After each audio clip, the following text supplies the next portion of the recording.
συναγωνιστές και σύντροφοι, καλησπέρα και καλημέρα για το νέο Δήμο Νίκαιας Αστρέντη. Όπως λέγαμε, καλημέρα κοκκινιά το 2002. Δεν θα σας κρύβω ότι κάθε φορά που μιλάω σε τέτοιες συγκεντρώσεις, που ο ηλεκτρισμός στην ατμόσφαιρα και η αισιοδοξία των συντρόφων είναι διάχυτη, έχω ένα τράκ, ας πούμε, αν αυτά που θα πούμε θα ανταποκρίνονται στην ψυχή σας και κυρίως στον αγώνα που μας απομένει 7 μέρες, 7-24 ώρα, μέχρι να κλείσουν οι κάλπες και να ανοίξει το μήνυμα της νίκης για τον ενοποιημένο Δήμο Νίκαιας Αστρέντη. Είναι πραγματικά συγκινητική, δυνατή η παρουσία σήμερα όλων, προδιαθέτει και για τις μεγάλες συγκεντρώσεις την Πέμπτη στο Ρέντι και την Παρασκευή στην κεντρική πλατεία του Ρέντι και την Παρασκευή στη Νίκαια, στον Άγιο Νικόλα, για τις κεντρικές προεκλογικές συγκεντρώσεις που θα τις συνδυάσουμε ενημερώνοντας με το ψηφοδέλτιο, τη μάχη του ψηφοδέλτιου τον κόσμο, για να σε ανοιχτούς πια χώρους να δείξουμε αυτό το καταπληκτικό κόσμο που συσπυρώνει η λαϊκή συσπήρωση σήμερα. Επιλέξαμε να γίνει εδώ, σε αυτό το χώρο, η σημερινή μας παρουσία των υποψηφίων του συνδυασμού του νέου ενοποιημένου Δήμου, για να δείξουμε ότι αυτό που ήταν σύνορο μέχρι χθες η Θηβών είναι ο κρίκος που ενώνει τους δύο Δήμους, που ενώνει κυρίως τους εργαζόμενους των δύο Δήμων, που προφανώς δεν έχουν να χωρίσουν τίποτα. Έχουμε διαφορετικές διαδρομές, αλλά τα ίδια προβλήματα, οι ίδιες αγωνίες, οι ίδιες ελπίδες, η ίδια λογική μας διακατέχει όλους. Τα λέω αυτά κυρίως για όσους θελήσανε με διάφορες ενέργειες και δημοψηφίσματα να διχάσουν. Επιλέξαμε λοιπόν εδώ, που είναι το σταυροδρόμι της συνάντησης των δύο Δήμων, να γίνει συνάντηση. Ταυτόχρονα όμως, έκανε μια αναφορά πριν και ο Γιάννης ο Μισογιαννάκης, που είπε δηλαδή ότι φαίνεται, αν θέλετε, στους δύο χώρους ποιες είναι οι διαφορετικές πολιτικές που ακολουθήσαν οι δύο Δήμοι. Εδώ είναι ένας χώρος δικός μας. Μου κάνανε μια παρατήρηση, θα μπήκα περισσότερο φως, θα έχουμε και περισσότερο φως. Θα φτιαχτεί από την αρχή η παιδική χαρά που είναι δίπλα. Είναι έργο, έχει προεκλογικό, φτιαγμένο. Θα ομορφύνει ακόμα περισσότερος ο χώρος, αλλά όποτε και να φτιαχτούν θα είναι δικά μας. Δεν θα τα διαφεντεύει κανένας άλλος, δεν θα χρειάζεται εισιτήριο για να μπει κανείς μέσα, όπως γίνεται δίπλα. Όπως γίνεται δίπλα, που εκτός τις μεγάλες επιχειρηματικές δραστηριότητες μεγάλων ομίλων, παίζουν και με τα όνειρα, τις προσδοκίες, παίζουν με πολιτικές ομηρίες για 6 μήνες, για 8 μήνες, για 1 χρόνο δουλειά, να χρωστάνε αυτοί που προσλαμβάνονται εκτός των άλλων και στον Δήμαρχο μέχρι σήμερα του Ρέντι. Δεύτερο που θα πω, που υπόθηκε και από τους δύο προλαλήσαντες Γιάννηδες. Εμείς δεν είμαστε μονοφαγάδες. Θα παρουσιάσουμε σήμερα το ψηφοδέλτιό μας, την ιδιαιτερότητά του, αλλά λέμε ψήφος στη λαϊκή συσπήρωση και στο Δήμο της Νίκαιας Αστρέντη και στην περιφέρεια, αλλά και σε όποιον συναντάτε που μένει σε άλλους Δήμους, στο Κερατσίνι, στο Πέραμα, στην Τραπετσόνα, ψήφος στη λαϊκή συσπήρωση. Παντού υπάρχει μία λαϊκή συσπήρωση σε κάθε Δήμο. Και πραγματικά αυτό που τέθηκε πριν, ότι ζητάμε ψήφο όχι μόνο αντίστασης, αλλά ψήφο για να χτίσουμε, να δημιουργήσουμε, να φτιάξουμε τα καινούρια που μπορούμε. Σας λέω ένα που το είπα και στην πρώτη ομιλία που κάναμε στην Νίκαια, ότι αν υπάρχουν δημοτικές αρχές κι άλλες στη Β' Πειραιά ή στον Πειραιά, μαζί με την Νίκαια, θα βάλουμε, για παράδειγμα, λέω ένα θέμα, να δείτε και τη διαφορά μας με τους άλλους συνδυασμούς, να γίνει παιδιατρικό νοσοκομείο στο μόνο ελεύθερο πια μεγάλο χώρο που υπάρχει, όπως είναι τα λοιπάσματα. Αλλιώς θα διεκδικήσουμε, αν κι άλλες δημοτικές αρχές έχουν την ίδια περπατησιά με εμάς, και το θέλουμε. Λέμε από την αρχή ότι δεν είμαστε το ψηφοδέλτιο που θέλουν οι επιχειρηματίες. Δεν θα είμαστε η δημοτική αρχή που θέλουν και να είναι πυθύνοι, υποταγμένοι οι μεγάλοι επιχειρηματικοί όμιλοι. Γι' αυτό και λέμε από την αρχή, απαντήστε όταν το λένε, δεν είμαστε όλοι οι ίδιοι. Όταν οι άλλοι υποτάσσονταν στις κυβερνητικές πολιτικές, στα διαδοχικά μέτρα λιτότητας, στα τελευταία σκληρά βάρβαρα κυβερνητικά μέτρα, στους καποδίστρες και στους καλλικράτηδες, σε ό,τι έφερνε το ένα ή το άλλο κόμμα που κυβερνούσε, εμείς είμαστε στο δρόμο μαζί με το ταξικό συνδικαλιστικό κίνημα, μαζί με τους εργαζόμενους, την νεολαία, τις γυναίκες. Είμαστε στα λιμάνια, στα νοσοκομεία, στα γιαπιά, όπου πάλευε και αγωνιζόταν ο εργαζόμενος λαός. Άρα δεν είμαστε, λέμε από την αρχή, όλοι ίδιοι. Ποιοι είμαστε? Είμαστε ένας συνδυασμός με μαχητές της καθημερινής ζωής, αλλά και πρωταγωνιστές των αγώνων. Και είναι στο ψηφοδέλτιό μας τα παιδιά και τα εγγόνια των αγωνιστών της Εθνικής Αντίστασης και του Δημοκρατικού Στρατού Ελλάδας. Είναι στο ψηφοδέλτιό μας οι κατοπινοί αγωνιστές των μεγάλων δημοκρατικών αγώνων της γενιάς του Λαμπράκη, του 114, της γενιάς του Πολυτεχνείου.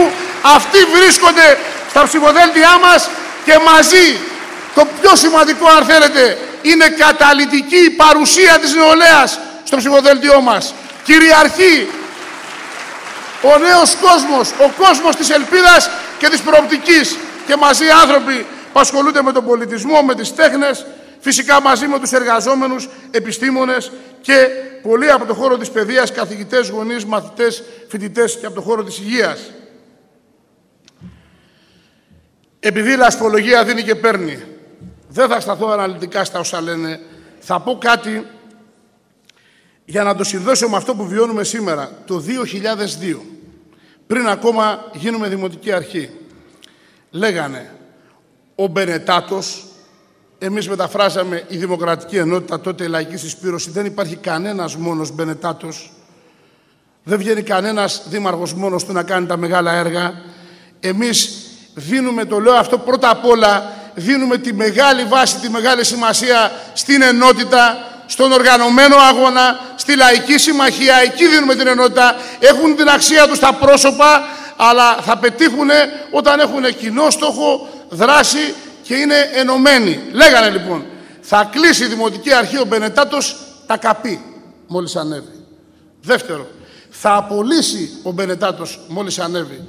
Και τους λέγαμε εύστοχα, νομίζω από το 2002, λένε αυτά που σχεδιάζουν να κάνουν οι ίδιοι, αν κρατάνε το τιμόνι του Δήμου και την επόμενη τετραετία, τα λέγαμε το 2002, αν στην κυβέρνηση βρίσκεται η ίδια κυβέρνηση ή οι άλλοι που εναλλάσσονται κάθε φορά. Έχει πολύ μεγάλη σημασία αυτό. Δείτε τι γίνεται τώρα. Βγαίνει προχθές ο Πρωθυπουργός και λέει, θα χτυπήσουμε με τον νόμο Καλλικράτη το κράτος της πελατειακής υποστήριξης. Το πελατειακό κράτος. Ξέχωρα ότι δεν κοκκινίζω να το λέει αυτό. Γιατί ποιος έφτιαξε αυτό το πελατειακό κράτος? Ποιος έφτιαξε αυτό το κράτος των ρουσφετιών, της μόνιμης πολιτικής ομηρίας, των στρατών που θα υπηρετούν διαδοχικά τα κόμματά τους και τις κυβερνήσεις τους? Ποιος έφτιαξε αυτό το κράτος? Δεν το λέει. Κρύβει πίσω αυτό που θέλει να πει, ότι το φάρμακο για να χτυπήσει το πελατειακό κράτος που έφτιαξε είναι οι μαζικές απολύσεις. Ο Καλλικράτης, να ξεκινήσω με αυτό το ιδιαίτερο της τοπικής αυτοδιοίκησης, θα ιδιωτικοποιήσει. Σε αυτούς τους μεγάλους δήμους, τις μεγάλες περιφέρειες, θα μπαίνουν μεγάλα επιχειρηματικά συμφέροντα για να καρπώνονται κυρίως αυτά τα κονδύλια των ευρωπαϊκών προγραμμάτων. Ένα. Δεύτερο, θα εμπορευματοποιήσει. Για ό,τι κάνεις θα πληρώνεις. Είχες δωρεάν ενασχόληση με τον αθλητισμό, με τον πολιτισμό, θα πληρώνεις, λέει ο Καλλικράτης, υποχρεωτικά. Η συνταγή από την προηγούμενη δημοτική, από την αρχή που φεύγει στο προηγούμενο Δήμο. Ακόμα ο Καλλικράτης θα απολύσει χιλιάδες εργαζόμενους. Και δένει ο Καλλικράτης με αυτά τα βάρβαρα κυβερνητικά μέτρα, τα πιο βάρβαρα κυβερνητικά μέτρα των τελευταίων χρόνων, Στην υγεία σας.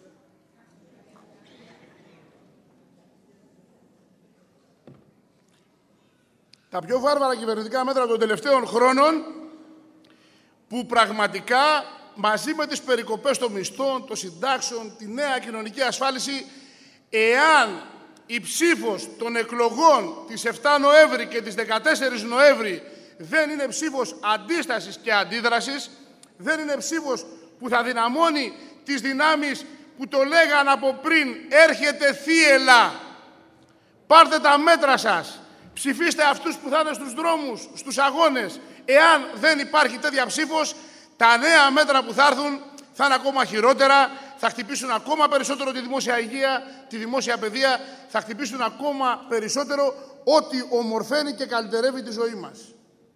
Αυτό λέμε πρώτο λοιπόν, πριν περάσουμε στην σημερινή μας συζήτηση και παρουσίαση. Αγαπητοί φίλοι,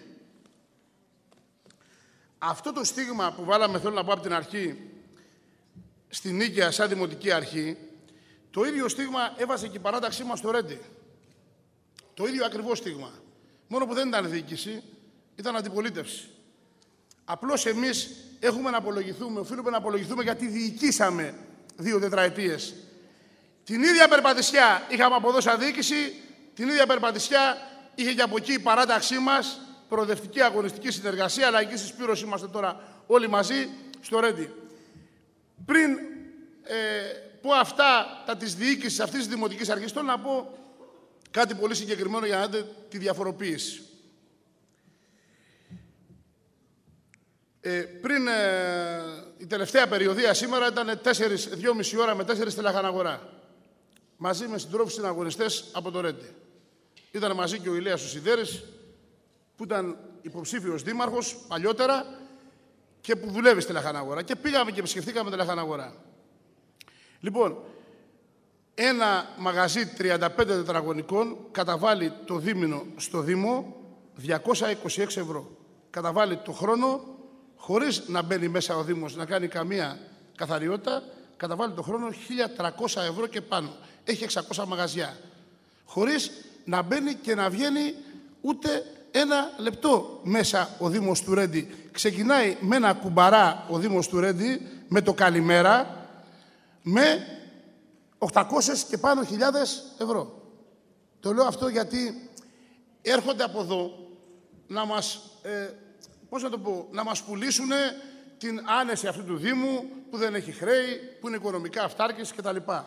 Τα δημοτικά τέλη, προσέξτε, που είναι τα ίδια στα μικρά μαγαζιά, στις μικρές επιχειρήσεις, στις μεγάλες βιομηχανίες, τα ίδια ακριβώς πληρώνουν όλοι, δίνουν ένα προϋπολογισμό για αυτό το Δήμο πολύ μεγαλύτερο από ό,τι παίρνουμε εμείς σαν Δήμος Νίκαιας, που είμαστε ένας πολλαπλάσιος σε Δήμο αριθμός. Τι θέλω να πω όμως να κρατήσετε από την αρχή.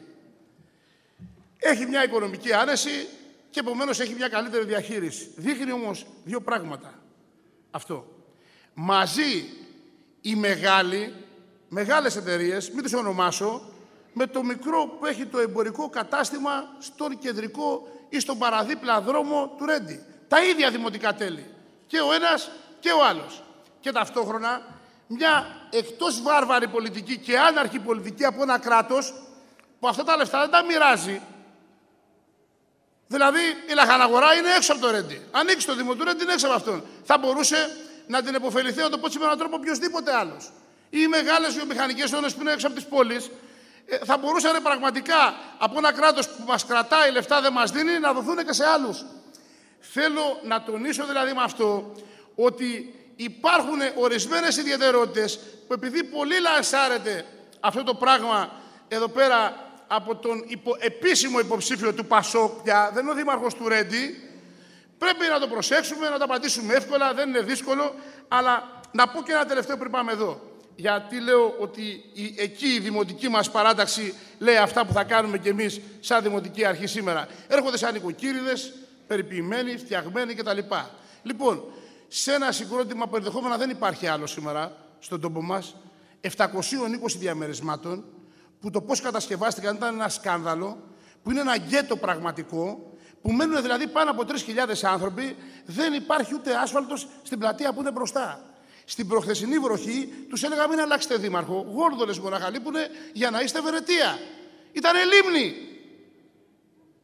Και τι είπαμε εμείς στους κατοίκους που πήγαμε εκεί πέρα, αυτά που τους έλεγε και η παράταξη πριν εκεί, ότι μόλις έρθουμε εδώ αμφισβητούμε το όποιο ιδιοκτησιακό καθεστώς του Πολτζή, αυτός ο χώρος είναι χώρος των δημοτών και με τα λεφτά που έχει το πουκί του Ρέντι κάνουμε έργα αντιπλημμυρικά, πλατείας κτλ.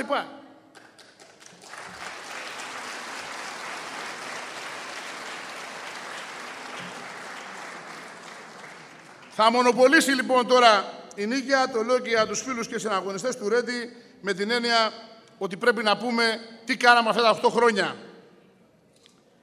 Πρώτον, αμφισβητήσαμε την κυρίαρχη πολιτική. Βάλαμε πρώτο το δικαίωμα στη δουλειά. Όχι στην πολιτική ομηρία. Όχι στα ρουσφέτια. Μονιμοποιήσαμε εκατοντάδες εργαζόμενους. Και το κυριότερο απ' όλα, βρεθήκαμε στην πρώτη γραμμή των αγώνων, στα νοσοκομεία, στα λιμάνια, στα εργοστάσια, στις διαδηλώσεις, για να μην περάσει αυτή η βαρβαρότητα του 21ου αιώνα, για να ανατρέψουμε τα στηρίγματα της πλουτοκρατίας, δεν τις φοβόμαστε τις λέξεις, γιατί μόνο με το λαό στο τιμόνι, γιατί μόνο με άνεργη την πλουτοκρατία θα βρει λύση η ανεργία για τους νέους και τους απολυμμένους. Δεύτερο, αμφισβητήσαμε νόμους και γραφές όταν επρόκειτο για το συμφέρον των εργαζομένων του Δήμου μας.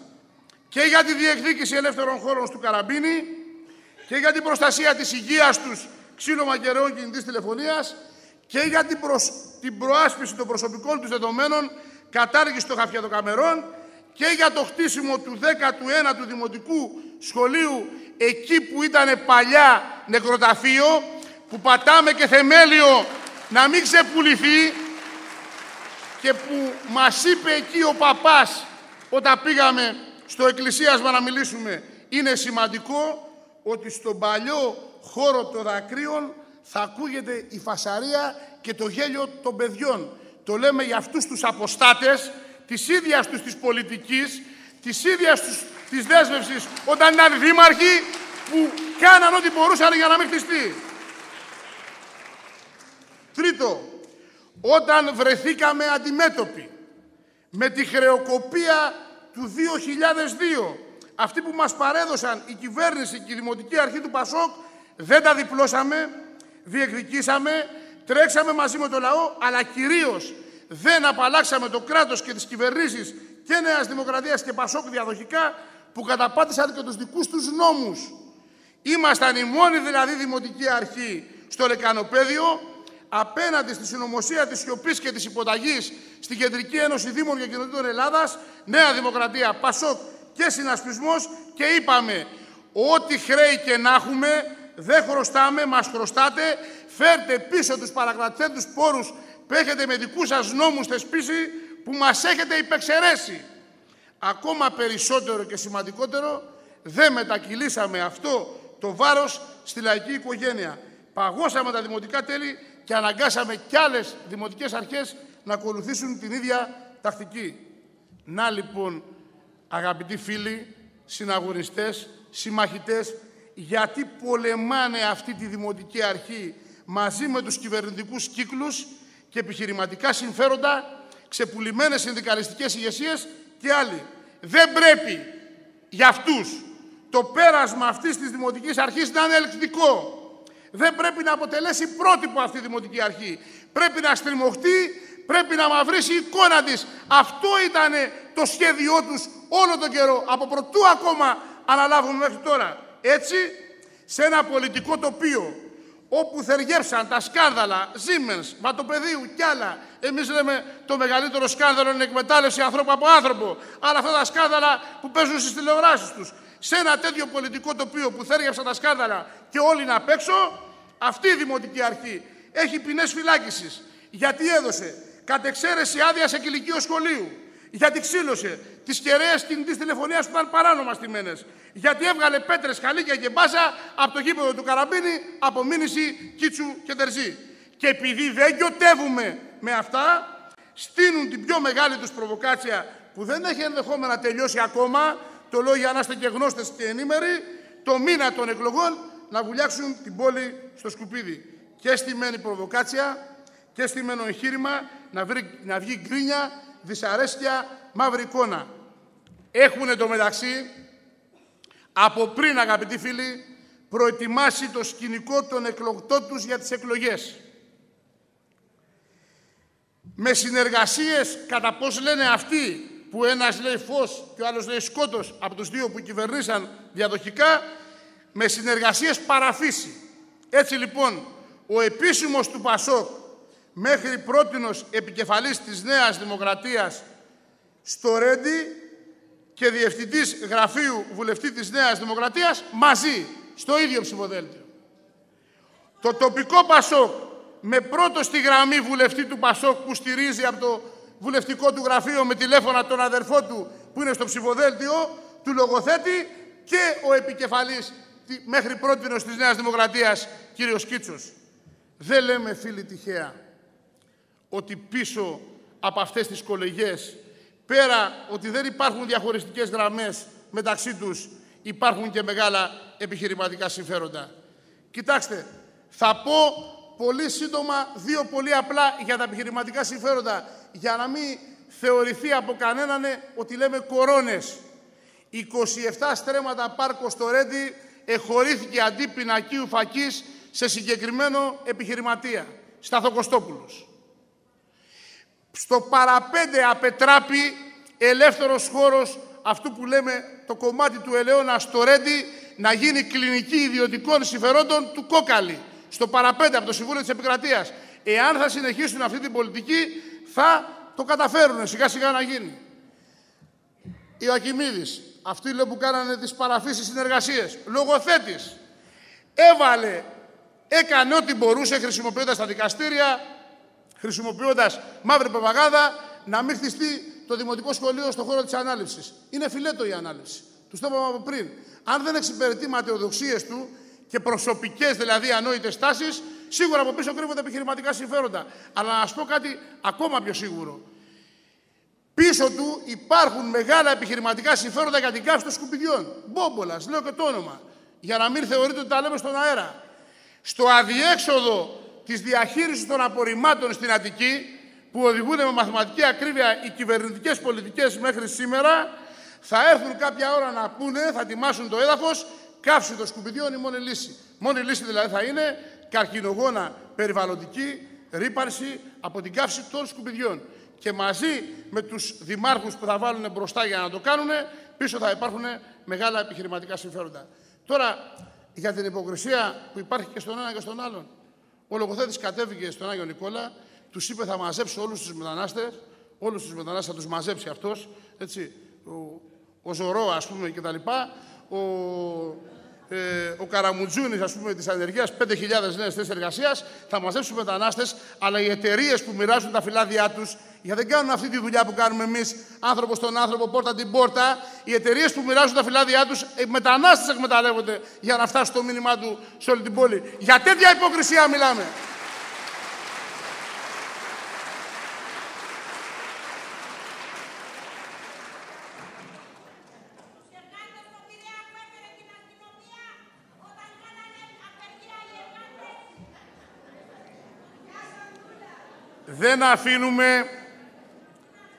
Δεν αφήνουμε απ' έξω και τους άλλους. Στο ψηφοδέλτιο της Νέας Δημοκρατίας η συγκατοίκηση που έψαχνε ο Καρατζαφέρης γίνεται. Η άλλη ένικη της πολυκατοικίας είναι στο ψηφοδέλτιο του κ. Βρετάκου και το Λάος μαζί. Λίγο Λάος συγκατοικεί και στο ψηφοδέλτιο του λογοθέτη. Διεκδικούμε, αγαπητοί φίλοι, την ψήφο όσων είναι ενάντια στο μνημόνιο και από τους άλλους συνδυασμούς, είτε εμφανίζονται ως αντάρτες, είτε ως αριστερότεροι της αριστεράς. Δεν αφήνουμε κανέναν το μήνυμα ότι στη θύελλα που έρχεται, στη θύελλα που σου ετοιμάζουν, χρειάζονται δυνάμεις που με συνέχεια, ασταμάτητα θα αγωνίζονται, σημαίνει καθαρά, το λέμε, χωρίς κανένα σφετερισμό ή διοκτησιακή, να το πω, αντίληψη, σημαίνει ψήφο στη λαϊκή συσπήρωση. Αυτό το μήνυμα που είναι και το καθαρά αντιμνημονιακό, που είναι το καθαρά αντιπολιτευτικό και της σημερινής κυβέρνησης και της προηγούμενης, γιατί και οι δύο μαζί στρώσαν το σημερινό δρόμο, μόνο από τις δυνάμεις της λαϊκής συσπήρωσης μπορεί να εκφραστεί.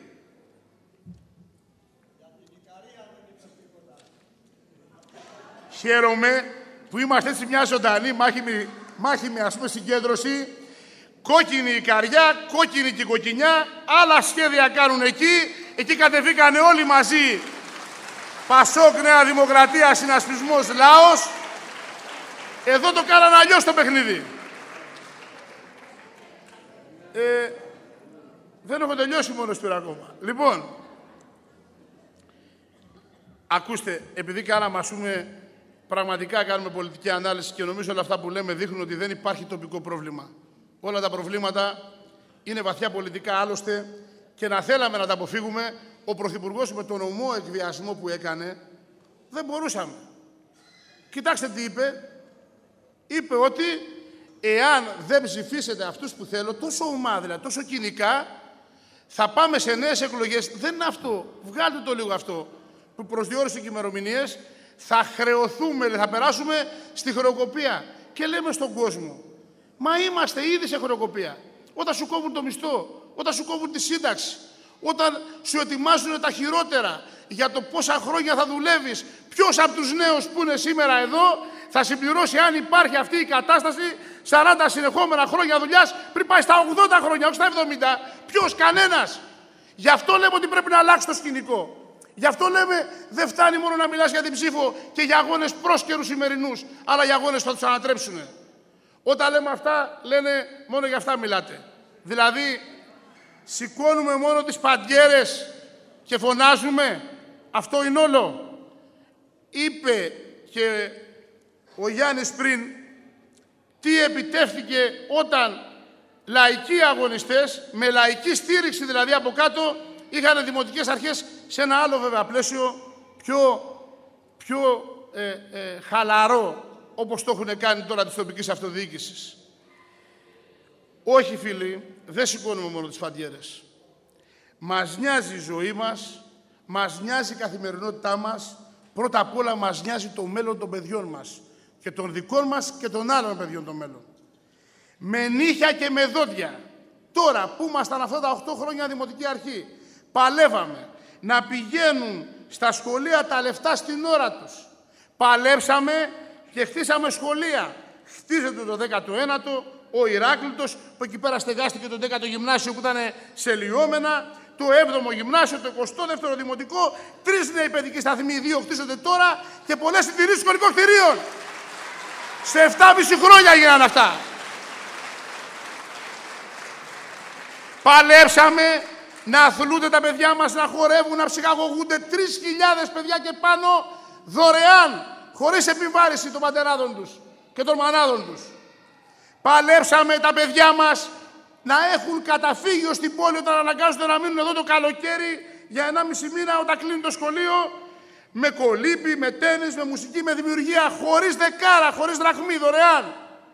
Παλέψαμε στις μεγάλες οικονομικές δυσκολίες να μην στερήσουμε, παρά τις τεράστιες αυτές δυσκολίες, τις λαϊκές παροχές όπως τα θαλάσσια μπάνια για 1.000 συμπολίτες μας.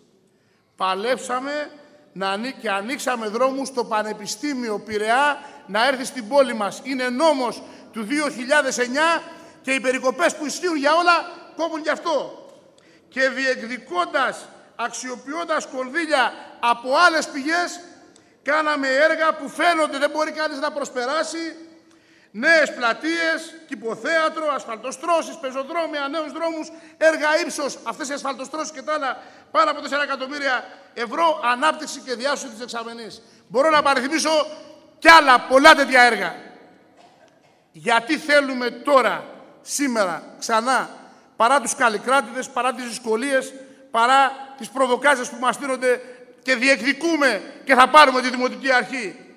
Γιατί ξέχωρα από τις αδυναμίες μας που δεν τις είπα και πρέπει να τις λύσουμε στην άσκηση διοίκησης του Δήμου, στα μικροπροβλήματα της καθημερινότητας που γίνονται μεγάλα όταν δεν τα λύνεις ή που γίνονται μεγάλα όταν δεν τα λύνεις τόσο καλά όσο πρέπει, που έχουν να κάνουν με συντηρήσεις, με σκουπίδια κτλ.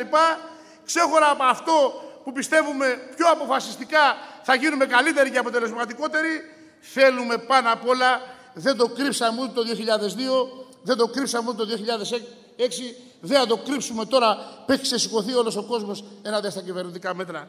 Θέλουμε να οργανώσουμε από αυτό το πόστο την πάλη του λαού. Να μην περάσουν τα μέτρα αυτά που κόβουν τη ζωή μας.